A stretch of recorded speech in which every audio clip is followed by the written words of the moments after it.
Bom, chegou a hora do grande debate com Tomé Abduch e Gabriela Prioli. Vamos lá. Grande debate. A juíza substituta da 13ª Vara da Justiça Federal de Curitiba, Gabriela Hart, mudou a prisão preventiva do ex-deputado federal Eduardo Cunha para prisão domiciliar devido ao novo coronavírus. Cunha está preso desde outubro de 2016 pela Lava Jato, tem 61 anos, é considerado grupo de risco e fez uma operação recentemente. O médico responsável pela cirurgia foi diagnosticado com o Covid-19. Aqui estão Tomé Abduch e Gabriela Prioli, que vão falar sobre este tema. Mas antes, eu quero ir até Curitiba com a repórter Yara Maggioni, que traz mais detalhes da decisão. Yara, bom dia. Bom dia, Agostino. Bom dia a todos que acompanham agora o grande debate no Novo Dia. Pois é, essa decisão, como você comentou, é sim da juíza substituta da 13ª Vara Federal de Curitiba, a Gabriela Hart. A decisão é de ontem, então ela estipula que Eduardo Cunha vai cumprir prisão domiciliar. Mas ele só vai para casa depois de sair do hospital. Está ainda em acompanhamento, como vocês disseram também. Ele passou por uma intervenção cirúrgica na semana passada, está internado ainda. Também por essa condição, por esse fato de o médico que o operou estar com o coronavírus. O que mudou nisso tudo? Bom, como o médico foi testado positivo para a Covid-19, Cunha também fez o teste, só que esse teste deve sair hoje. Esse é o prazo para que a gente tenha a divulgação desse teste também. Se não confirmar o coronavírus no ex-presidente da Câmara, ele ainda vai ter que passar por um novo teste no período de 7 dias para verificar se é necessário um isolamento, se é necessário um cuidado maior devido à Covid-19. Então, por enquanto, ele não sai do hospital, mas quando sair, a juíza já estipulou que haja o mandado, então, de prisão domiciliar, para que ele possa ir para casa cumprir prisão domiciliar. Vai ficar no Rio de Janeiro, a casa dele na Barra da Tijuca, não vai poder sair de casa, nem dia de semana, nem fins de semana, não pode receber visita, pode receber ali familiares até o 3º grau, de parentesco, e vai ter que pagar também, vai ter que subsidiar aí os valores da tornozeleira eletrônica, com a qual ele vai ser monitorado, e todo o custo vai ficar a cargo do ex-presidente da Câmara, Eduardo Cunha. Ele, como vocês disseram, começou a cumprir pena em outubro de 2016, veio inicialmente para Curitiba, para a capital paranaense. No ano passado, houve uma decisão da Justiça favorável para que ele fosse para o Rio de Janeiro, cumprir pena, então, no Rio de Janeiro, mais próximo à família. Cunha, que foi condenado em segunda instância já pelo Tribunal Regional Federal da 4ª Região de Porto Alegre, pelos crimes de corrupção, evasão de divisas e lavagem de dinheiro. A pena a que ele foi condenado é de 14 anos e 6 meses de prisão. Obrigado, Yara, pelas suas informações, direto de Curitiba. CNN é a emissora dos debates. Aqui nós colocamos frente a frente visões distintas diante dos temas relevantes do dia. Então nós vamos agora aos primeiros argumentos. Bom dia, Tomé Abduch, bom dia, Gabriela Prioli. É uma decisão acertada a ida de Eduardo Cunha para casa, prisão domiciliar? Começo com você hoje, Tomé. Bom dia, Gabriela. Bom dia. Bom dia, Agostino. Bom dia a todos vocês. Olha, ontem nós recebemos a notícia que o ex-presidente da Câmara dos Deputados, Eduardo Cunha, foi autorizado pela juíza Gabriela Hart a uma progressão de pena para o regime domiciliar. O Eduardo Cunha, é bom lembrar, ele foi preso pelo recebimento de propina ao contrato de exploração de petróleo em Benim, na África, e o uso de contas no exterior para lavar dinheiro. O ex-deputado também é réu por corrupção passiva e lavagem de dinheiro, acusado de exigir o recebimento de 5 milhões de dólares em propina em contratos de construção de navios sondas da Petrobras, a nossa Petrobras que foi tanto roubada. A resposta dos seus advogados que me deixou assim totalmente estarrecido. Eduardo Cunha já tem há tempos o devido prazo para progredir de regime e há anos seu estado de saúde já vinha se deteriorando. Hoje se fez justiça, diz a nota. Gostaria de perguntar a vocês em casa, o que é justiça em nosso país? O Brasil é acometido há anos em uma inversão de valores sobre o que é legal e o que é moral. O assunto de hoje seria discutir um pouco mais com profundidade isso. E a pergunta que fica aqui é: o crime realmente compensa no Brasil? Vocês acham que nossas leis são duras o suficiente com quem comete crimes? A juíza Gabriela Hart, que no meu ponto de vista vem fazendo um trabalho muito competente, teve que seguir a lei para soltar o Cunha. Mas também os ministros do Supremo Tribunal Federal se utilizam e apoiam-se nas nossas leis para soltarem bandidos que nós tanto queremos ver preso, como o ex-presidente Luiz Inácio Lula da Silva. Essa é a minha opinião pessoal. Todos eles estão embasados nas suas interpretações de nossas leis. Não é possível que soltem tantos criminosos que assaltaram a nossa nação. Criminosos esses que são covardes, pois se utilizam de seus cargos e de suas canetas para cometerem seus crimes, tirando de nosso povo recursos tão importantes para cuidarmos melhor de nossas famílias. Quantas mortes aconteceram e vão acontecer por falta desses recursos que foram roubados de nós? Muitos criminosos se utilizam de laudos de saúde para conseguir sair da prisão e irem para a prisão domiciliar. Entre eles, o próprio Eduardo Cunha, Paulo Maluf, Antony Garotinho e tantos outros. Se considerarmos que a prisão domiciliar tem como base a proteção da saúde de Eduardo Cunha, mas ao mesmo tempo permite o recebimento de visitas de até 15 pessoas, além de advogados, médicos e parentes de terceiro grau. Aí eu pergunto, ele ficaria mais bem protegido na cadeia, onde já goza de cela individual e comida especial? Seria no mínimo injusto ele adoecer fora da prisão e ficar impedido de voltar, tendo que recorrer a hospitais extremamente necessários para a população de bem nesse momento? Fica a pergunta para todos nós brasileiros: o que é legal e o que é moral? Aí o argumento inicial de Tomé Abduch, agora é a sua vez, Gabriela Prioli. Obrigada, Gotino. Bom dia para todo mundo. Bom, vamos falar dessa decisão que substituiu a prisão preventiva do ex-deputado Eduardo Cunha pela prisão domiciliar. A juíza Gabriela Hart avaliou o pedido da defesa. Importante dizer que na decisão dela, ela faz questão de assegurar que ela continua entendendo que a prisão preventiva é necessária, então ela mantém a necessidade da prisão preventiva, e aí ela passa a analisar a possibilidade de substituição pela prisão domiciliar em virtude dessa nova realidade da epidemia de coronavírus e da resolução número 62 do CNJ. A juíza Gabriela proferiu uma decisão muito bem fundamentada. Ela considera que o ex-deputado, ex-presidente da Câmara, Eduardo Cunha, está internado no hospital, tinha acabado de passar por uma cirurgia, chegou a ficar na unidade de terapia intensiva em virtude de uma anemia. Fala também que o médico que o operou foi diagnosticado com coronavírus, que ele se submeteu ao exame, mas o resultado ainda não tinha saído, que embora a previsão de resultado seja acho que o resultado sai hoje, na decisão que ela proferiu, ela fala em 48 horas, mas ela diz que ele teria que passar ainda por um novo exame de contraprova e que por isso ele precisaria permanecer internado.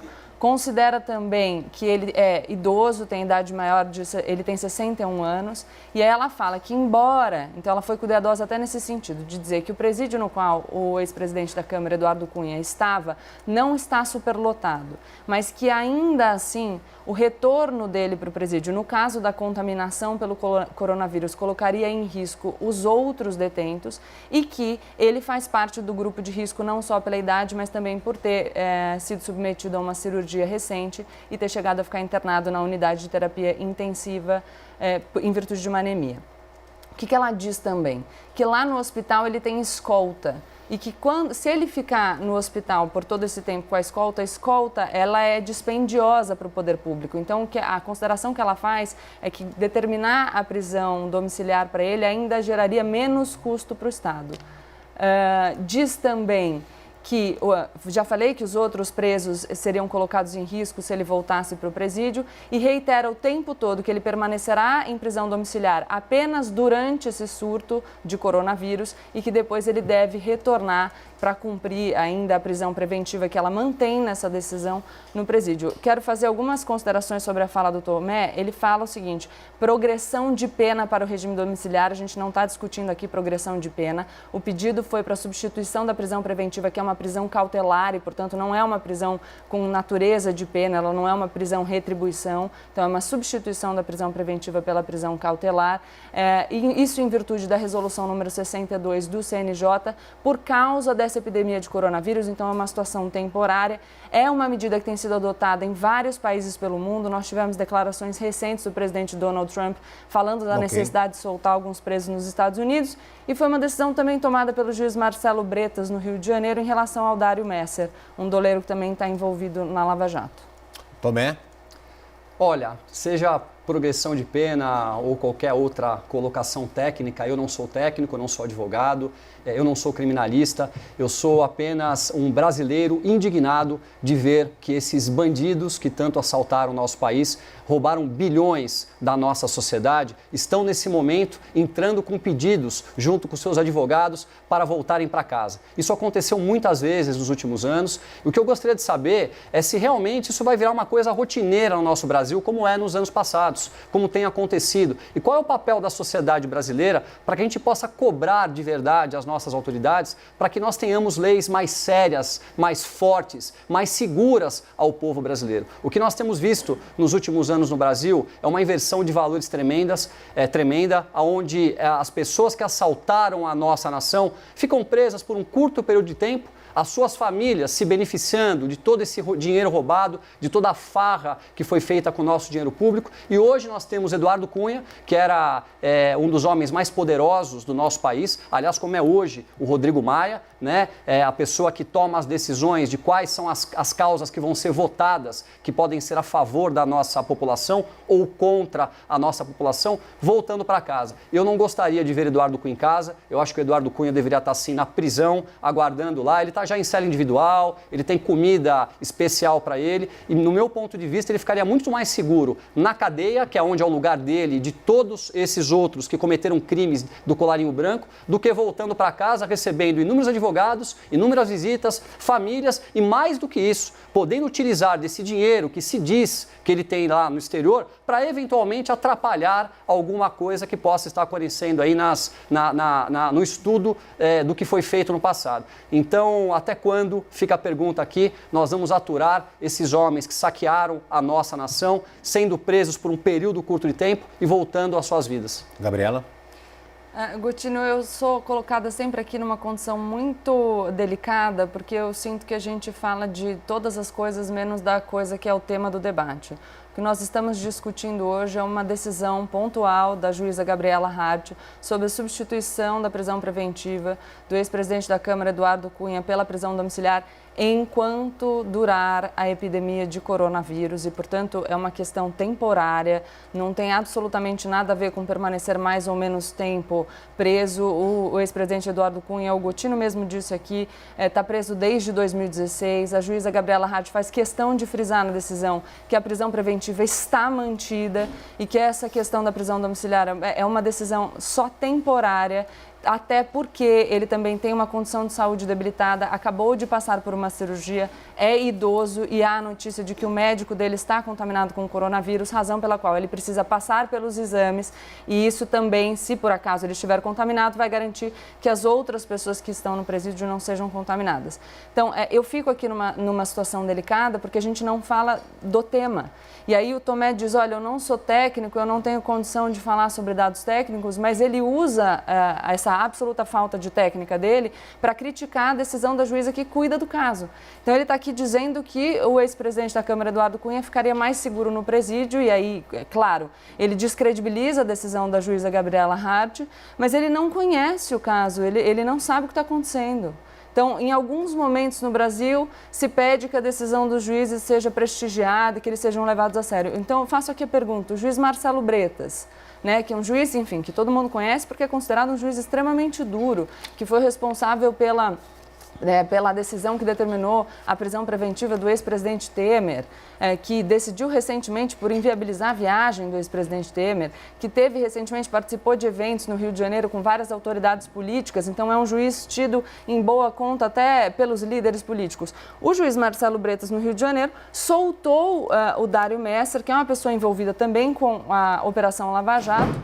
O Dário Messer continua preso em virtude de um outro decreto de prisão preventiva, mas a decisão do juiz Marcelo Bretas também é porque ele passou por uma cirurgia recente, é idoso e hipertenso. Então, vai no mesmo sentido da decisão da juíza Gabriela Hart. Eu fico realmente, toda vez aqui, numa situação delicada, porque a gente propõe um tema para o debate, mas a gente fala sobre várias coisas que não têm absoluta nenhuma relação com o debate, e eu tenho que fazer aqui uma análise técnica. A análise técnica é essa. A decisão foi proferida, a decisão tem um caráter temporário, as duas decisões, aliás, da juíza Gabriela Hart e do juiz Marcelo Bretas, e a gente tem que avaliar a decisão, né? Então, é isso. A decisão é essa. Foi proferida segundo uma resolução do CNJ. Resolução do CNJ que foi editada seguindo a orientação que tem sido adotada no mundo inteiro, não só no Brasil. Então, acabei de falar que existem declarações recentes do presidente Donald Trump. Nos Estados Unidos, vários estados também tomando decisões para diminuir a população carcerária, considerando risco pela epidemia de coronavírus, não só nos Estados Unidos, mas em outros países. Então, é a situação mundial, é uma exceção e medidas excepcionais devem ser tomadas em períodos de exceção. Tomé Abduch. É impressionante como a gente inverte as coisas aqui. Primeiro eu queria dizer, doutora Gabriela Hart, que nós temos muito orgulho da senhora. A senhora representa o povo brasileiro, sim. Está fazendo um trabalho maravilhoso na Operação Lava Jato. Em todos os casos tem participado. Marcelo Bretas, a mesma coisa. Um grande orgulho do povo brasileiro em relação ao senhor. Ministro Sérgio Moro também. Um grande orgulho por tudo que o senhor fez e por toda essa turma maravilhosa que acabou ficando, que são as pessoas que estão cuidando do nosso país. Eu não estou aqui discutindo, tecnicamente, uma decisão tomada por ela, que foi uma decisão técnica, seguindo a lei, seguindo a Constituição. Eu estou discutindo aqui a inversão de valores das leis do nosso Brasil. Vocês se sentem seguros com as leis? Essa é a grande pergunta. Eu não me sinto seguro com as leis do nosso país. Nós vemos pessoas cometerem crimes todos os dias e elas praticamente não vão para a cadeia. Ou se vão, ficam um período muito curto de tempo. Vamos dar um exemplo de um crime comum que acontece aqui em São Paulo. As pessoas que estão aí na porta das favelas traficando drogas. Eles têm um pouquinho de droga no seu bolso, a quantidade grande está dentro da favela, é feita uma operação policial, onde se coloca a vida do policial e a vida da equipe toda em risco para poder prender esse rapaz lá que está traficando drogas. Ele chega na delegacia, como o volume de drogas é muito pequeno, ele bate um papo lá, fica lá algumas horas e volta para casa. Depois de 3 horas, ele é pego de novo no mesmo lugar, cometendo o mesmo crime. Então, acho que a nossa discussão de hoje, Gabriela, com todo respeito, você fica muito rasa nas suas discussões técnicas, sempre seguindo aquela linhazinha técnica, e eu estou aqui discutindo o nosso país, eu estou discutindo as pessoas que estão em casa, o que nós passamos nas ruas, e o crime do colarinho branco é o pior crime que pode ser ocasionado no nosso país, porque parece que ele simplesmente pegou um pouquinho de dinheiro, mas esse dinheiro deixou de ir para a saúde, que nós estamos precisando agora, e milhares de vidas serão perdidas, esse dinheiro deixou de ir para a educação, que é o que vai fazer esse país aqui ser um país digno no futuro, educar as nossas crianças de verdade, esse país deixou de ir para as nossas estradas, onde os nossos caminhoneiros hoje estão aí se desdobrando para conseguir abastecer as nossas cidades. Então a discussão ela é muito mais profunda do que simplesmente a técnica, e de forma nenhuma eu quis desmerecer a doutora Gabriela, o doutor Marcelo, muito pelo contrário. Eu quero deixar claro aqui a minha opinião e eu acho que é da grande maioria dos brasileiros que nós temos muito orgulho de vocês. Gabriela? Gotino, não tem exemplo mais claro do que eu falei, de que a gente foge absolutamente do tema, do que a fala recente do Tomé. Tomé, de verdade, acho, enfim, curiosa a sua alegação de que a minha discussão é rasa quando a gente está aqui discutindo uma decisão judicial e você acabou de assumir a sua absoluta incapacidade de discutir em termos técnicos a decisão judicial, e o que a gente vê aqui, na verdade, é que você reitera os seus mesmos argumentos toda vez, jogando para a torcida e fazendo, enfim, essa movimentação que eu já falei que mais parece de palanque.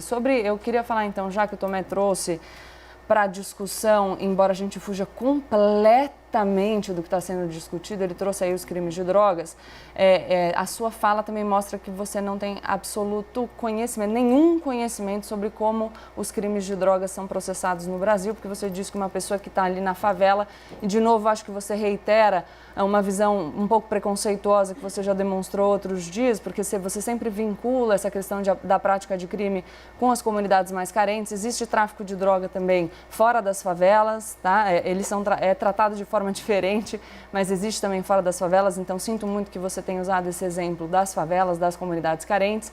A gente tem hoje no Brasil um pouco mais de 30% da nossa população carcerária de pessoas presas por crimes relacionados a drogas.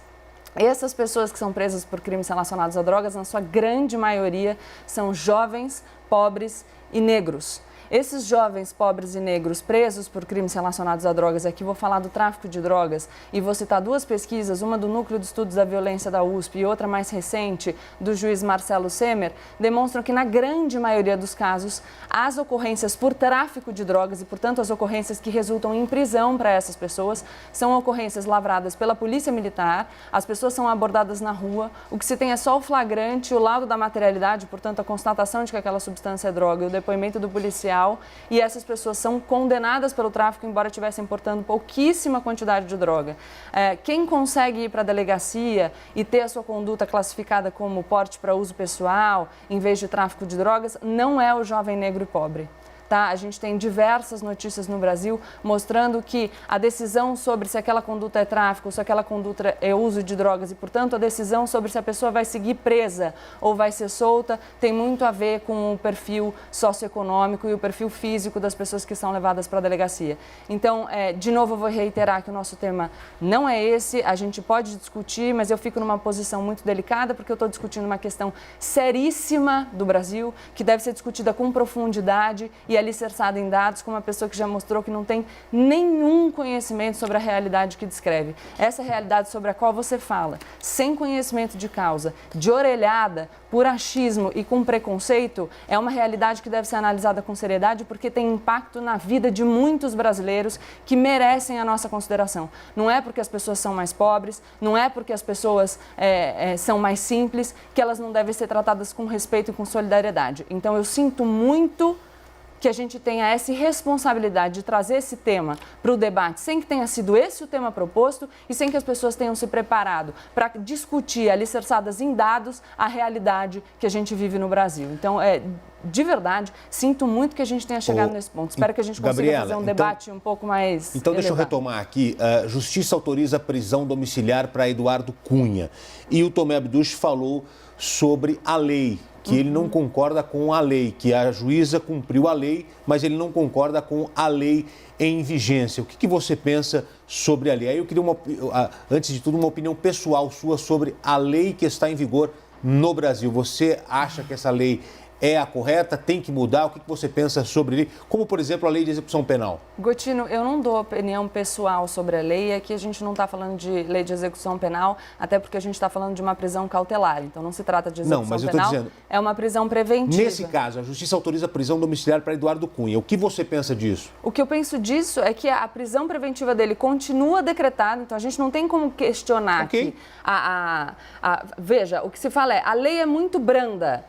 Mas é em virtude dessa lei que o ex-presidente da Câmara, Eduardo Cunha, continua em prisão cautelar. A juíza Gabriela Hart diz: a prisão preventiva dele está mantida. Reavalio segundo aquilo que determina o artigo 316 do Código de Processo Penal e mantenho a medida cautelar, a prisão preventiva. Neste momento específico, considerando a epidemia do coronavírus e toda a situação de saúde do ex-presidente da Câmara, Eduardo Cunha, passo para a prisão domiciliar por um período e em virtude da resolução número 62 do CNJ. Então, também a forma de falar sobre essa decisão, questionando a lei, aqui a gente tem a lei, que é uma lei que a juíza Gabriela Hart usa, na verdade, para manter a segregação cautelar do ex-presidente da Câmara, Eduardo Cunha. Então, é uma crítica à lei, na verdade, deveria ser uma crítica à resolução, se assim o Tomé quisesse fazer. E aí, para criticar a resolução do CNJ, acho que a gente vai ter que abrir a discussão para que o Tomé discuta e critique a orientação de vários países do mundo no exato mesmo sentido.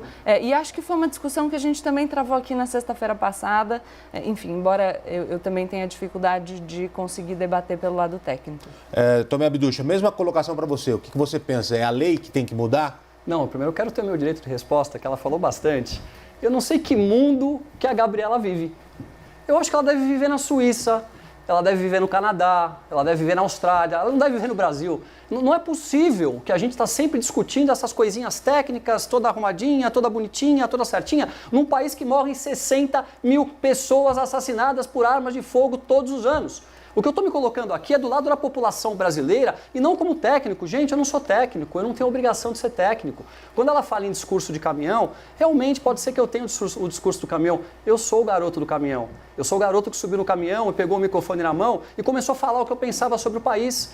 E que foi o que ajudou a muitas outras pessoas e outras pessoas como eu a estarem falando o que acontece no Brasil. E hoje a população tem a clareza de que país nós vivemos. Então eu pergunto aqui, que mundo a Gabriela vive? Porque não é o mesmo mundo que eu. Eu tenho medo de sair na rua. Quando eu cito as favelas, de forma nenhuma eu estou querendo desmerecer as pessoas menos favorecidas. Pelo amor de Deus, tudo que eu gostaria é de poder ver essas pessoas menos favorecidas tendo oportunidade, tendo escolas, tendo educação. E é por conta desse tipo de postura, né, desse tipo de situação que o Brasil passa hoje, por conta da nossa legislação, por conta das nossas leis, por conta da própria Constituição, que nós vivemos o que nós vivemos, que nós não temos a oportunidade de termos um país melhor. Sabe por quê? Porque eles nos assaltam e nada acontece. É o que diz o ex-presidente Lula. Roubou um telefone celular para tomar uma cervejinha. Qual é o problema? É esse tipo de postura e de cabeça que faz o nosso país estar aonde está hoje. Nós temos que falar o que acontece, nós temos que dividir com o povo brasileiro. Que as nossas leis são brandas.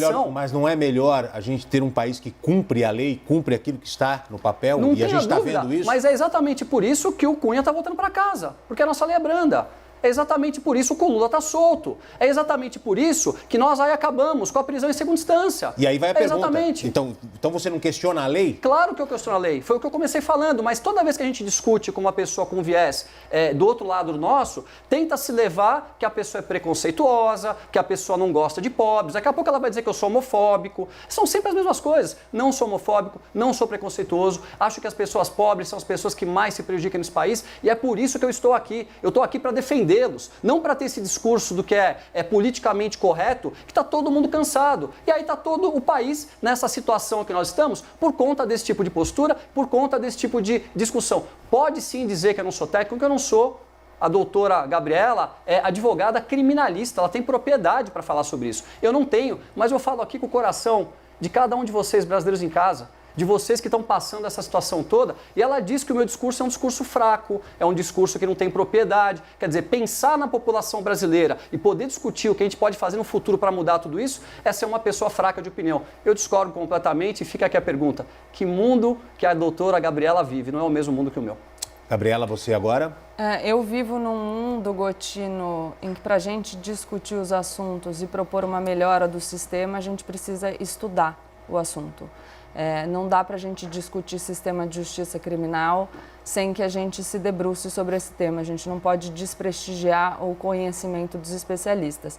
Aproveito para dizer aqui que, de novo, o Tomé diz que é em virtude da lei que o presidente Eduardo Cunha fica preso por pouco tempo. O ex-presidente da Câmara, Eduardo Cunha. O Eduardo Cunha está preso preventivamente desde 2016. Importante manter aqui a minha fala, a juíza Gabriela Hart mantém a prisão preventiva do ex-presidente da Câmara, Eduardo Cunha, para depois substituir temporariamente pelo regime domiciliar. O Tomé falou sobre os homicídios no Brasil. A gente tem uma taxa baixíssima de elucidação de homicídios no Brasil e isso precisa mudar. Para isso, a gente precisa de pessoas sérias discutindo como distribuir o tempo da polícia, discutindo como devem ser conduzidas as investigações, para que a gente, de fato, consiga responsabilizar as pessoas certas e para que a gente evite, por exemplo, que pessoas sejam presas no lugar de outras pessoas em virtude da flexibilização dos meios de prova. Vou citar dois casos que a gente teve recentemente. Recentemente, um amigo meu advogou de forma absolutamente gratuita para um cabeleireiro de Embu das Artes que ficou preso mais de 400 dias. Só porque uma pessoa acusada de ter praticado um homicídio disse que ele tinha praticado um homicídio junto com um Sidney. Não falou onde esse Sidney morava, não falou o que o Sidney fazia. A prisão preventiva dele, nesse nosso país que tem leis tão brandas, foi decretada e ele só foi solto depois de mais de 400 dias, depois de mais de 17 meses preso, quando um advogado que aceitou trabalhar de graça pediu para que a companhia de telefonia disponibilizasse a localização do celular dele no momento em que o crime foi praticado e aí se comprovou nos autos que ele estava em outro lugar e que não não poderia ter sido ele quem praticou o crime. Em outro caso que a gente viu recentemente no Rio de Janeiro, Leonardo, o nome de um jovem, ele era DJ, se eu bem me lembro da notícia, foi preso depois de ter sido reconhecido pela mãe da vítima. E o Leonardo, que era negro, foi colocado no reconhecimento pessoal junto com outras 2 pessoas brancas, embora a descrição da mãe da vítima fosse de um autor do crime negro. O Leonardo foi preso e também só foi solto depois porque a família conseguiu câmeras de vigilância da rua para mostrar que ele estava em outro lugar e não no lugar do crime. O Tomé não conhece como funciona a nossa justiça criminal. A justiça criminal, de fato, deve funcionar bem. E para que ela funcione bem, para que a gente consiga solucionar mais homicídios e prender as pessoas certas, não adianta a gente discutir isso com pessoas que não conhecem em absoluto o sistema de justiça criminal e que vão falar que o sistema é brando sem saber como o sistema funciona para todo mundo. A Lava Jato não é o Brasil. O sistema de justiça criminal que atinge as pessoas acusadas pela Operação Lava Jato é um pedacinho do sistema de justiça criminal. O sistema de justiça criminal é muito mais amplo e ele deve ser discutido com a amplitude e com a profundidade que é devida para discutir esse assunto, para que a gente não tenha propostas de solução ou críticas proferidas por pessoas que não conhecem essa realidade. Insisto aqui em dizer, o que a gente está avaliando é uma medida temporária de colocação de uma pessoa presa em regime domiciliar que, repito, foi adotada pelo juiz Marcelo Bretas, tido como um dos mais duros da Operação Lava Jato. A gente vai falar o quê? Que o juiz Marcelo Bretas é leve? Que ele quer privilegiar uma pessoa que foi condenada, que foi acusada, que está, enfim, foi atingida ali no âmbito da Operação Lava Jato? É isso que a gente está dizendo? Não dá para a gente discutir os assuntos com achismo. Não dá para a gente tentar melhorar uma realidade complexa sem estudar sobre o assunto. Mas não dá para achar que o sistema é falho e injusto? Você sem citou saber, casos agora. Mas ele não você sabe citou casos sobre agora. o sistema. Mas é claro pois que é, mas aí a questão é, você vai... Mas você acabou de citar casos de falhas e de injustiça. Exato. Isso acontece. E eu posso falar isso porque eu conheço o sistema. Perfeito, mas então é a sua opinião, porque você conhece o tema. Mas o que eu estou dizendo é, eu conheço o tema. Então não me fale que você não pode opinar sobre o assunto. Você pode opinar sobre o assunto. Que hora que eu falei que eu não posso? Não, você falou que não podia opinar sobre o seu lado pessoal. Não. Quando você analisa tecnicamente, você desenvolve uma opinião pessoal sobre o assunto. Não, olha só, o que eu disse é que não dá para separar as coisas. Eu não tô, a questão é que eu não estou discordando de você ou concordando com você. Eu estou aqui para mediar. Só estou colocando para você que você acabou de fazer uma menção de falhas no sistema. E essa minha análise é técnica. Ok. Ponto, mas você está opinando sobre o assunto. E eu estou fazendo uma análise técnica, fazendo uma crítica, porque eu acho que se a gente levar a discussão para o achismo sem ter profundidade para analisar o problema, a gente vai propor soluções sem conhecer o assunto. Mas quando você passa para o telespectador esses exemplos, a pessoa em casa não está desenvolvendo uma opinião sobre o assunto sem ser técnica? Mas eu estou propiciando dados técnicos para que ela forme uma opinião sobre o assunto. Mas é só isso que eu estou pedindo, Gotino. Perfeito. Para que a gente não entregue para o pessoal que está assistindo o nosso programa uma opinião absolutamente dissociada de uma análise mais profunda da situação. Vamos lá, Tomé. Olha, a Gabriela disse que a Operação Lava Jato não é o Brasil. É exatamente esse que é o problema. Nós gostaríamos que a Operação Lava Jato fosse o Brasil. É isso que os brasileiros esperam, né? As pessoas sendo acusadas, se defendendo e indo para a cadeia quando eventualmente cometeram crimes. A Operação Lava Jato prendeu pessoas de todos os partidos do Brasil, praticamente, de todos os níveis, os empresários que cometiam, que davam propina para o Estado. A Operação Lava Jato é o orgulho do povo brasileiro. Nós estamos aqui discutindo, sim, eu sou leigo, eu sou um ignorante, né, como a gente pode colocar em relação ao direito criminal, e ser ignorante, sabe o que significa? Não entender sobre um assunto. Eu tenho muita propriedade em assuntos relativos à minha profissão. Se nós sentássemos aqui para poder discutir engenharia, tenha certeza que eu teria uma propriedade tremenda, porque eu faço isso há 20 anos, trabalho com isso e sou um dos grandes empresários no setor onde eu estou. Mas a minha propriedade em relação ao direito, ela é realmente muito branda. Mas eu sou brasileiro, eu ando nas ruas, eu vejo o que acontece. Eu já fui assaltado, eu já fui roubado dentro da minha empresa e nada aconteceu. Você pega muitas vezes um colaborador que está roubando a sua empresa, você sabe que ele roubou a sua empresa, só que as provas não são suficientes, todo mundo sabe que ele roubou. E você tem que mandar ele embora e ainda pagar pagar para ele todos os direitos trabalhistas de uma pessoa que está te roubando, porque você não consegue, de uma maneira clara, provar o que está acontecendo. Tomé. Gente, é um fim de mundo Tomé, a inversão de valores do Brasil. Então é isso que eu estou discutindo aqui Tomé, com vocês. mas voltando para o tema, se o Eduardo Cunha, na cadeia, pega o coronavírus, que medida você tomaria? Se o Eduardo Cunha na cadeia pega o coronavírus, ele tem que ser tratado, né? Eu entendo que deve ter uma estrutura. Afastá-lo da prisão. Afastá-lo da prisão, para mim, não é o sentido. Afastá-lo da prisão, não é. Só estou indagando aqui, só estou questionando aqui. Afastá-lo da prisão momentaneamente, por 2 meses, por 1 semana ou por 1 mês, vai fazer diferença? Porque ele volta para a prisão em breve. Então, vamos lá. É uma opinião minha isso. Eu não estou dizendo o que a lei diz, eu estou dando uma opinião. O Eduardo Cunha, no meu ponto de vista, deveria estar na cela individual dele, lá quietinho, trancadinho. Da mesma maneira que ele saiu para fazer uma cirurgia, ele volta para a cela. Se ele começar a apresentar os sintomas do coronavírus, tem que ser tratado. Agora, se ele vai ser tratado pelo sistema prisional ou se ele vai ter que tirar uma vaga do hospital de uma pessoa de bem para ele ser tratado, são outros 500. Então, assim, essa inversão de valores, gente, me mata. Eu fico aqui pensando, nós estamos falando aqui de pessoas cometeram crimes. Ele cometeu um crime sério, está sendo acusado de ter roubado 5 milhões de dólares. E se no momento nós tivermos que decidir entre um pai, uma mãe, né, uma pessoa querida para ter um respirador no hospital ou para o Eduardo Cunha, você em casa, por quem você decidiria? Pelo seu pai, pela sua mãe ou pelo teu ente querido? Então, assim, eu estou num aspecto pensando no país, o que nós podemos fazer para mudar isso. Você pensa o mesmo para quem está preso por dever pensão alimentícia? Claro, está preso por pensão alimentícia. A partir do momento que a lei pede que a pessoa pague o que tem que ser pago para poder sustentar um filho, essa pessoa está colocando a vida da família em risco. Ela está presa, a lei diz isso. Tem que ficar na cadeia, não tenha dúvida. Preso é preso. Pessoa condenada é pessoa condenada. Nós já temos as nossas leis muito brandas, no meu humilde, ignorante ponto de vista. Nossas leis são brandas. E as pessoas que estão presas ainda, nós vamos amenizar para elas? Gente, que mundo que nós estamos vivendo? O que é isso? Só que tem que ter alguém aqui para poder falar com clareza para o povo brasileiro o que está acontecendo? Ninguém tem coragem de discutir essas coisas? Gabriela, você agora.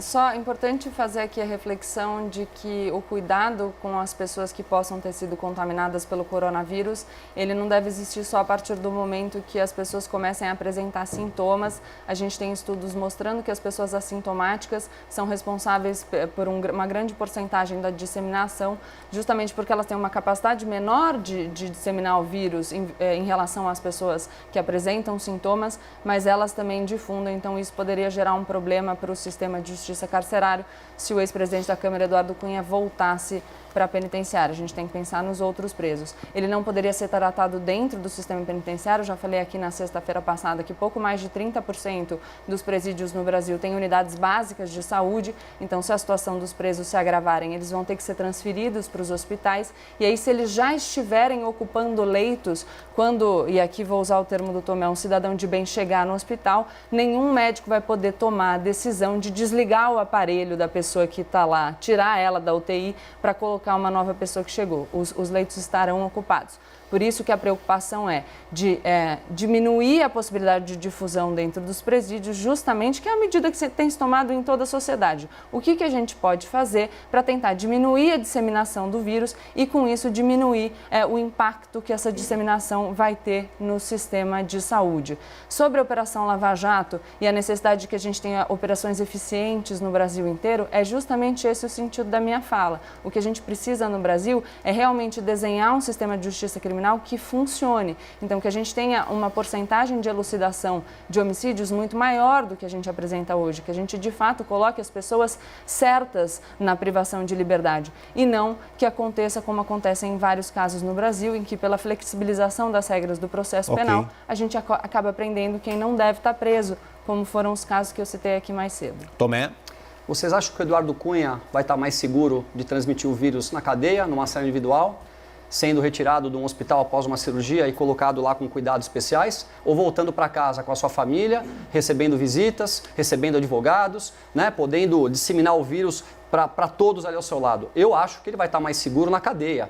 Aliás, eu gostaria que ele ficasse na cadeia porque cometeu crimes e também para poder evitar a disseminação desse vírus. É o que eu coloquei aqui, nós temos que parar de tampar o sol com a peneira no nosso país. Nós temos que discutir o que é certo, nós temos que discutir o futuro da nossa nação. As pessoas são assaltadas, as pessoas morrem, a criminalidade está em todos os lugares. O Nordeste do Brasil, por exemplo, é um dos lugares mais maravilhosos, com o povo mais maravilhoso que existe existe no Brasil um povo lindo, um povo alegre, um povo trabalhador, e não há turismo naquelas regiões, porque a impunidade, ela está lá. As pessoas têm medo de viajar para o Nordeste e de serem assaltadas, um estrangeiro não vem para cá. Então essa questão de segurança, ela é muito mais ampla do que o Eduardo Cunha. Nós estamos aqui discutindo o Eduardo Cunha, no meu ponto de vista, somente como um modelo de caso para que a gente possa discutir de maneira um pouco maior o que acontece com o nosso país. A minha opinião é assim, bandido tem que estar na cadeia e ponto final. E outra coisa, nós precisamos cobrar os nossos políticos que durante muitos e muitos anos ficaram criando